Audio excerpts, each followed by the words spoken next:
Buenas tardes, queridos amigos y amigas. Bienvenidos por una nueva reflexión de este foro de ciudadanía y paz desde la perspectiva de la fe. Mañana celebramos la solemnidad de la Trinidad. Estamos tan acostumbrados con estos términos que hemos perdido quizás la conciencia, la noción de lo revolucionario de nuestra fe en la Trinidad. En vez de un Dios monolítico, silencioso, que se impone a su antojo al mundo entero, nosotros creemos en un Dios de reciprocidades. Estas tres personas simbólicamente representadas en el misterio de la Trinidad están constantemente en un proceso de habla, se están hablando, quizás no con palabras, o podríamos decir que la Trinidad es el misterio de la palabra divinizada, divina, ¿no? Somos creyentes en un Dios que no deja nunca de hablar, incluso y quizás más aún en el profundo silencio de la reciprocidad del amor. Quizás el silencio del amor sea la palabra más acabada. Pero lo que me atrae en esta contemplación de la Trinidad mañana es precisamente el lugar de la palabra en nuestra fe y sobre todo el rol de la palabra en esta búsqueda de una nueva ciudadanía en un momento en que en nuestra sociedad y en nuestra cultura postmoderna, a pesar de tener muchísimas palabras en el horizonte, en el diario vivir, yo creo, estoy convencido que uno de los problemas principales de nuestra democracia, de nuestra convivencia social, tiene que ver con la crisis de la palabra entre nosotros. Lo voy a precisar un poco en camino en esta charla. Y he puesto como título general a la reflexión Palabra y Ciudadanía, una democracia trinitaria.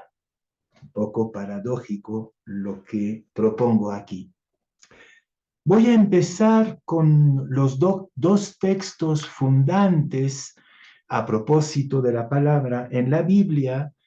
Voy a empezar con Juan, las primeras palabras del prólogo del Evangelio de San Juan es en el comienzo la palabra, o en el principio, si quieren, o podríamos también traducir en el fundamento la palabra. San Juan imagina en su contemplación mística un cara a cara divino entre las diferentes personas, entre el Hijo y el Padre. El Verbo está ahí de cara a Dios y es Dios. De cierta manera, la palabra o el Verbo hace lo divino en este cara a cara de amor, en esta reciprocidad que es el fundamento de la fe cristiana, lo original de la fe cristiana. La imagen de Dios implica, la imagen cristiana de Dios implica necesariamente el lugar central y divino de la palabra. Y también en el primer capítulo del Génesis se nos dice de manera repetida y muy poética que toda la creación, cada criatura en su diversidad, es la obra de la palabra. Y cada vez Dios se detiene, mira esta obra, esta realización de la palabra que es la creación total. Y la palabra humana, yo creo que ese es un privilegio que estamos desgastando mucho entre nosotros. La palabra humana para la fe cristiana es una participación privilegiada en el coloquio trinitario del universo.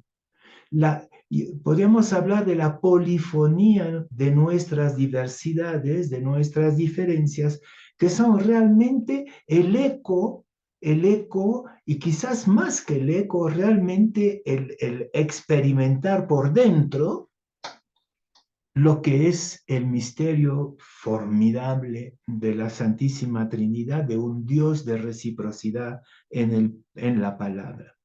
Y de manera quizás un poquito más inmediata, constatamos cada día que la palabra es como un puente de la no violencia, diría yo. La palabra separa y une, mantiene la distancia y la diferencia, pero al mismo tiempo permite el intercambio, la comunión. Sin palabra, esta distancia necesaria para evitar la violencia se transforma en una confrontación. Sin la palabra solo nos queda la confrontación. Y entonces, en mi segundo punto, quisiera detenerme un poco en el tema de la violencia, ¿no? Acabo de decir que la palabra es el puente de la no violencia, es lo que permite poner una distancia entre nuestras diferencias para respetarlas y a la vez para permitir un intercambio. De ahí donde no hay palabra, surge necesariamente la violencia.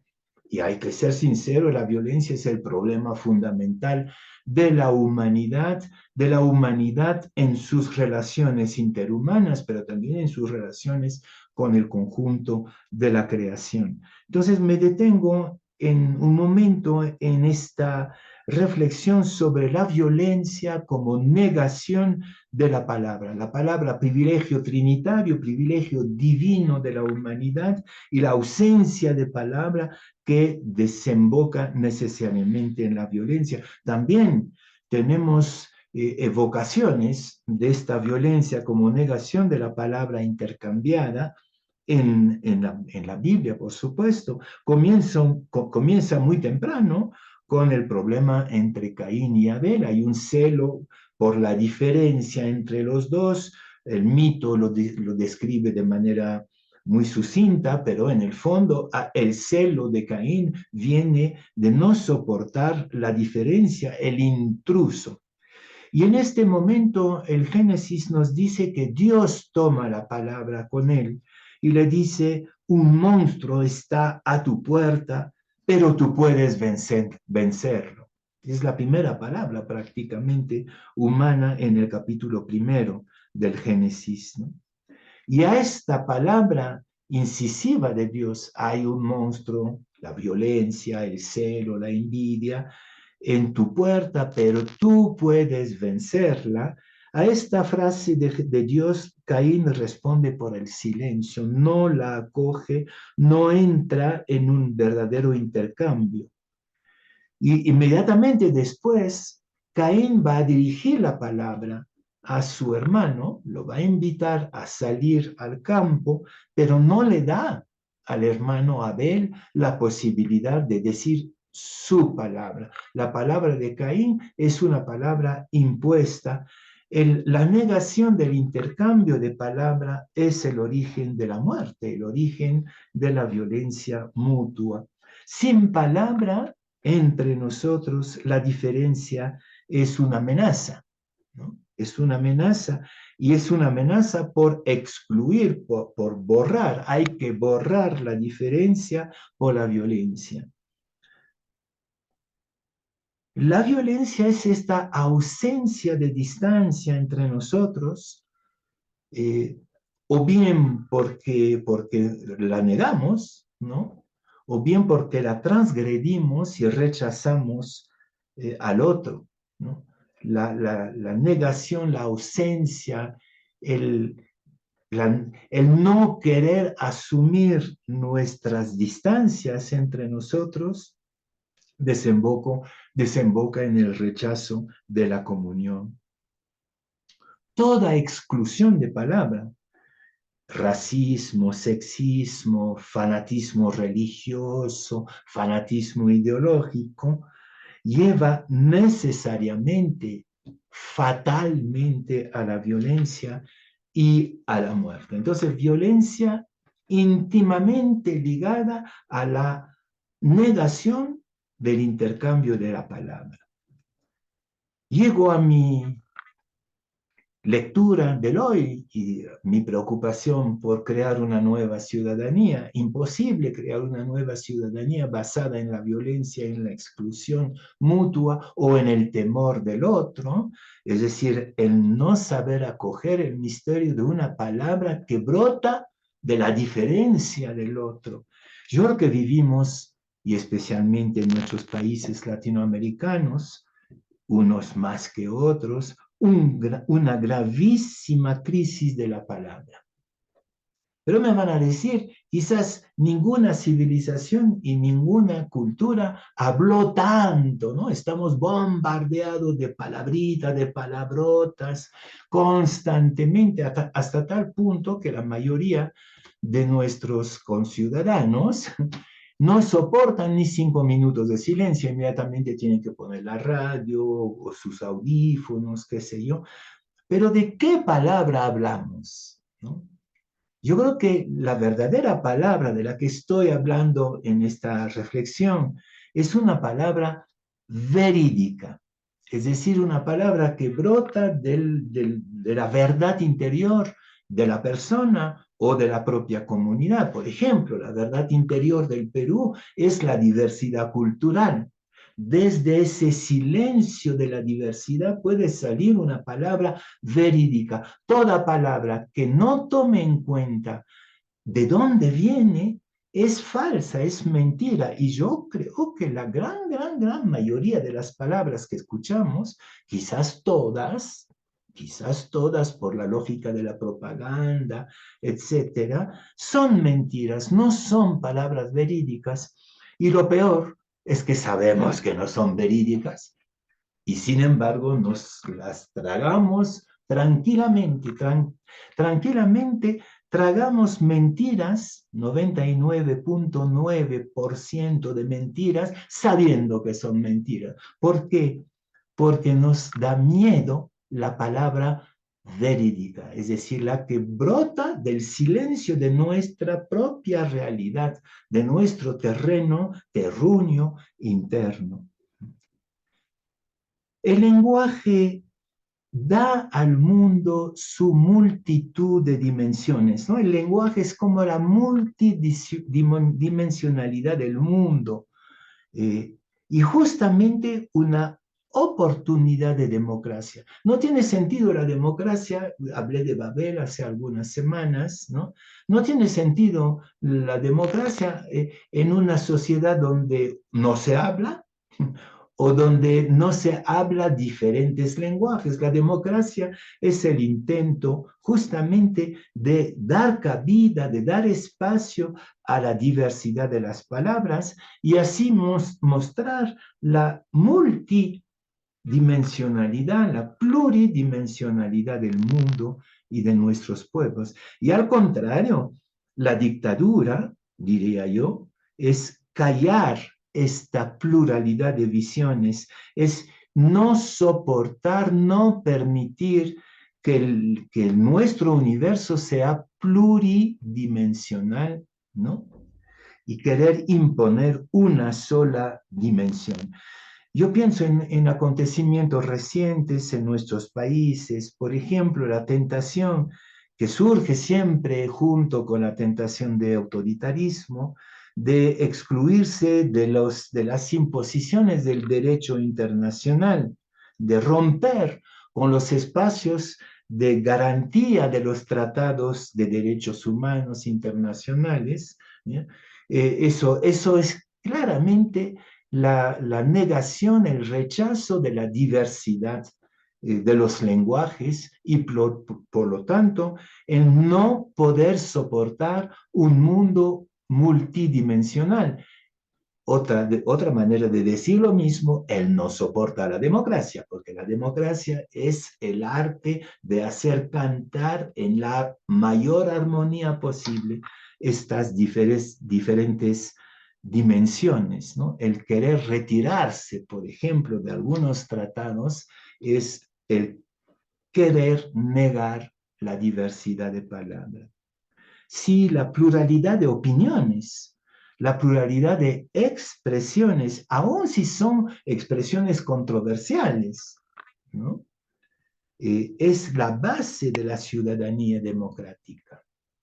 Sin esta pluralidad de opiniones, de expresiones, incluso en controversia, no hay posibilidad de democracia. Y creo que sí, estamos en un momento donde se está arruinando la democracia a la medida o paralelamente a la desaparición de la palabra verídica, no esta logorrea de mentiras, ¿no? La democracia justamente es el intento de poner la palabra, el debate, la prensa libre, la justicia independiente, en vez de la tentación permanente y de la realidad de la violencia. Estamos como zambuidos en un mundo de violencia, en tentaciones permanentes de violencia que surgen de nuestro interior, y la democracia intenta canalizar esto y sustituirle a la violencia la palabra, ¿no? La crisis de la palabra verídica, es decir, pluridimensional, es el fin de la democracia, el final de la democracia. Y en cambio, el objetivo de la democracia es reemplazar la amenaza permanente de la violencia por la pluridimensionalidad de los lenguajes, de las opiniones, de los debates, de la prensa. Paso a una etapa siguiente de mi reflexión, se acordarán, ¿no? Empecé con el fundamento de nuestra fe en la palabra, en la Trinidad, ¿no? Nuestra fe en la Trinidad supone como fundamento la palabra, como dice San Juan. La violencia es lo contrario, la violencia es la negación de la palabra. Estamos en un contexto de negación de la violencia, de la palabra verídica y por lo tanto el final de la democracia.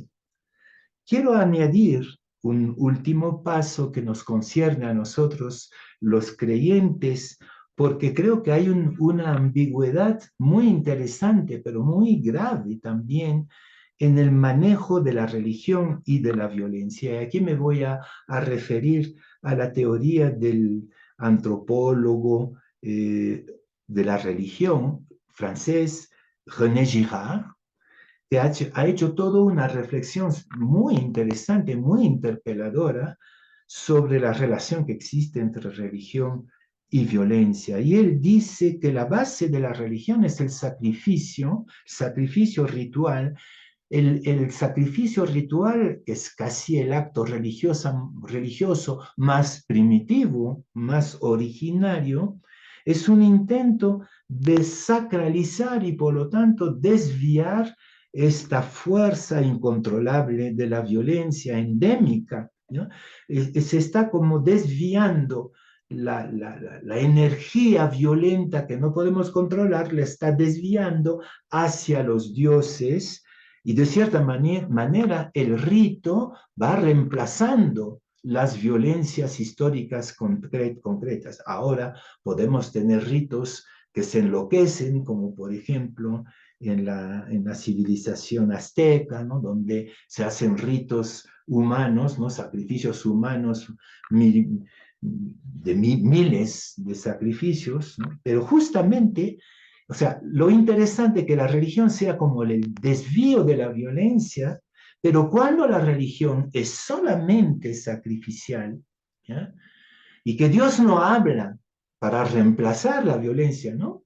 Entonces el sacrificio se pervierte y es el propio Dios que se vuelve cruel y violento. Hay una imagen también entre nosotros, una imagen violenta y cruel de Dios, como si Dios estuviera constantemente sediento de violencia, sediento de sangre. Esa es la perversión de la religión, lo que era como un mecanismo para desviar y ritualizar la violencia endémica, se vuelve, o sea, se voltea, si quieren, y nos presenta a un Dios que es violento, que exige sacrificios para apaciguarse. Hay una lectura de la cruz que es totalmente perversa, como si Dios hubiera exigido la muerte de su propio hijo para calmar su ira por los pecados del mundo. Es atroz, ¿no? Eso es patológico, y ahí la religión se vuelve patológica cuando el sacrificio ya no es el desvío sacralizado de la violencia, sino que se vuelve la fuente de una violencia sagrada, ¿no? Y creo que el cristianismo, aun si tenemos muchos esquemas paganos, desviados, patológicos, creo que el cristianismo es exactamente lo inverso. En vez de tener a un Dios sediento de violencia, tenemos a un Dios que se hace víctima. Él mismo se entrega a nosotros por la encarnación, por el misterio pascual, por la palabra, ¿no? Ya es la palabra encarnada. Entonces, esta palabra encarnada se hace libremente, voluntariamente víctima para contrarrestar la violencia y también la violencia de Dios, o sea, de nuestra imagen de Dios, ¿no? El cristianismo es, diría yo, quizás es un poco audaz, ¿no? El culto que Dios rinde a la humanidad. Es el sacrificio no violento que Dios rinde, atribuye, regala a la humanidad dolida. Entonces la víctima, que en las religiones primitivas y paganas era como una especie ¿sí? de neutralización de la violencia entre nosotros, ¿ya? Pero que se pervierte en un Dios violento. En el cristianismo es exactamente la inversa. Dios se entrega con un amor extremo, víctima de amor, ¿no? Para rendir culto a la humanidad, a la creación entera, y de cierta manera, a través de esta entrega, diviniza a la humanidad. Toda la tradición patrística, desde San Agustín, San Ireneo y muchos otros, hablan de la divinización de la humanidad. ¿Cómo la humanidad se diviniza? Porque Dios se encarna en Jesús y se entrega totalmente por amor. Y entonces esta humanidad a través de Jesús es liberada de toda violencia por la palabra, la palabra, la comunidad, el pueblo, la nación. Entonces, otra quizás pequeña audacia, ¿no? La comunidad humana, el pueblo, la nación, se vuelve como la cuarta persona de la Santísima Trinidad. Estamos invitados a la mesa del amor trinitario, estamos invitados a entrar en el coloquio de la Santísima Trinidad. Y entonces podríamos hablar de una divina democracia trinitaria donde no hay ni una pizca de violencia. En el Dios trinitario no hay absolutamente ninguna violencia. Dios no tiene ira. El Dios trinitario no puede tener ira, no puede tener sed de venganza, de revancha. A Dios es imposible ofenderlo. Tú lo puedes entristecer, pero no lo puedes ofender, puesto que no hay violencia en él. La misericordia es el antídoto de la violencia, de esta imagen del Dios violento. Pero cuidado, yo creo que muchos líderes políticos están utilizando la religión cristiana de manera perversa para justificar la violencia, la exclusión, la negación de la palabra. Entonces, esta fiesta de la Trinidad es la invitación a reinventar entre nosotros la palabra, toda la palabra, ¿no? He leído hace un poco tiempo que están haciendo un experimento sobre una persona que tenía necesidad de una operación al cerebro y que lo autorizó para salvar un idioma un idioma indígena que se estaba perdiendo y que esta persona lo tenía en algún lugar del cerebro. No sé cómo se hace, pero eso me parece que es como una especie de parábola de lo que es la democracia, salvar la pluralidad y la pluridimensionalidad de nuestras realidades para poder hablar de nuevo desde toda esta maravillosa complejidad de lo humano y de la creación. Estamos invitados a recrear la democracia con la palabra lugar de la creación, de una creación común que es la ciudadanía.